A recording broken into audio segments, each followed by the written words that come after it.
नमस्कार, मैं हूं आपके साथ ज्योतिका। आइए रुक करते हैं फटाफट खबरों की ओर। सरकार ने सोमवार को पेट्रोल और डीजल पर उत्पाद शुल्क में 2-2 रुपए प्रति लीटर की बढ़ोतरी कर दी। ये फैसला वैश्विक तेल कीमतों में जारी उतार चढ़ाव और ट्रंप प्रशासन की ओर से जवाबी टैरिफ के ऐलान के बीच लिया गया है। पेट्रोल डीजल की नई कीमतें 8 अप्रैल से लागू होंगी। सरकार की ओर से एक आधिकारिक आदेश जारी कर इसकी जानकारी दी गई है।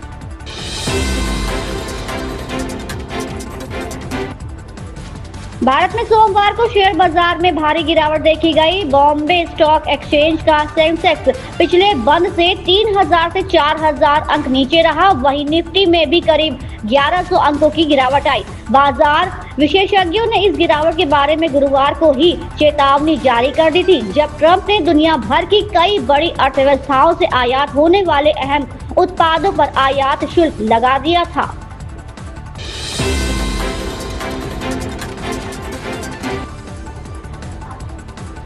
लोकसभा में विपक्ष के नेता राहुल गांधी का बिहार के चुनावी साल में ये तीसरा दौरा राष्ट्रीय जनता दल लालू प्रसाद यादव और तेजस्वी यादव के लिए साफ संदेश देने वाला है। राहुल ने कांग्रेस की वापसी का प्लान जैसे बता दिया, जो अब तक राष्ट्रीय जनता दल के कोर वोटर थे। कांग्रेस उस पर लक्ष्य कर रही है। कांग्रेस के पूर्व राष्ट्रीय अध्यक्ष और लोकसभा में विपक्ष के नेता राहुल गांधी ने ये बात घुमाकर लेकिन साफ साफ कह दी है।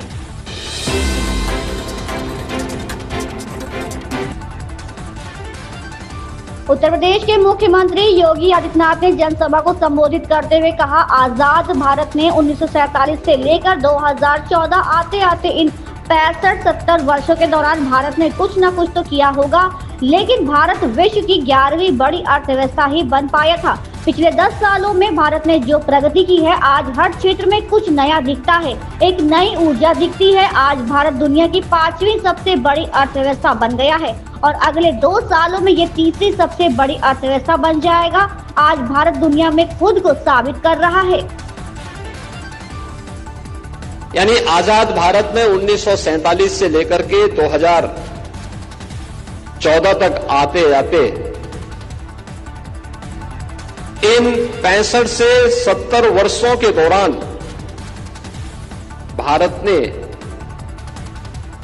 हर एक क्षेत्र में कुछ न कुछ तो किया होगा, लेकिन भारत दुनिया की केवल 11वीं अर्थव्यवस्था बन पाया था।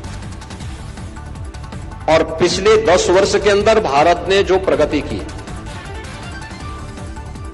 हर एक क्षेत्र में आज आप देखते होंगे कुछ नयापन देखने को मिलता है, एक नई ऊर्जा,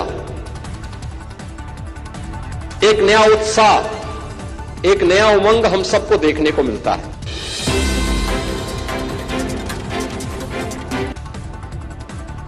श्रीलंका से मछुआरों के मुद्दे के स्थायी समाधान पर तमिलनाडु के सीएम एम.के. स्टालिन ने प्रधानमंत्री नरेंद्र मोदी को घेरा है। उन्होंने कहा कि हमने मछुआरों को श्रीलंका नौसेना द्वारा गिरफ्तार किए जाने से रोकने का प्रस्ताव प्रधानमंत्री को सौंपा था, लेकिन उन्होंने हमारे प्रस्ताव की उपेक्षा की।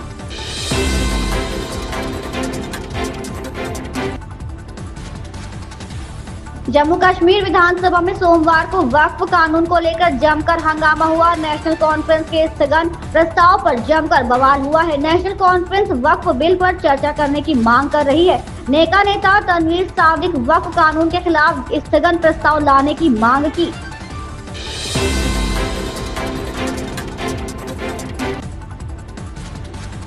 लोकसभा में नेता प्रतिपक्ष व कांग्रेस सांसद राहुल गांधी ने कहा, अमेरिका के राष्ट्रपति के कारण शेयर बाजार में भारी गिरावट आई है। यहाँ 1% से भी कम लोगों ने शेयर बाजार में पैसा लगाया है। इसका मतलब है कि शेयर बाजार आपका औजार नहीं है।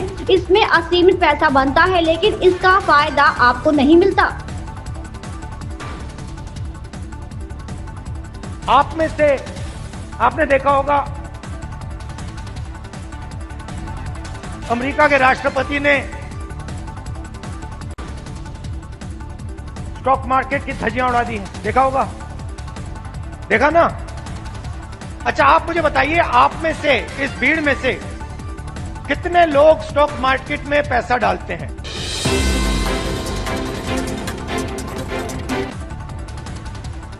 विश्व स्वास्थ्य दिवस के मौके पर पीएम नरेंद्र मोदी ने लोगों को स्वस्थ रहने के लिए जागरूक करते हुए सरकार की प्रतिबद्धता बताई। उन्होंने कहा कि अच्छा स्वास्थ्य हर समृद्ध समाज की नींव है। वहीं कांग्रेस अध्यक्ष मल्लिकार्जुन खड़गे ने स्वास्थ्य योजनाओं को लेकर सवाल उठाए। उन्होंने तंज कसा की दवाई इलाज पर महंगाई की भाजपाई गोली। मोदी सरकार ने देश की स्वास्थ्य व्यवस्था को आईसीयू में पहुंचा दिया है।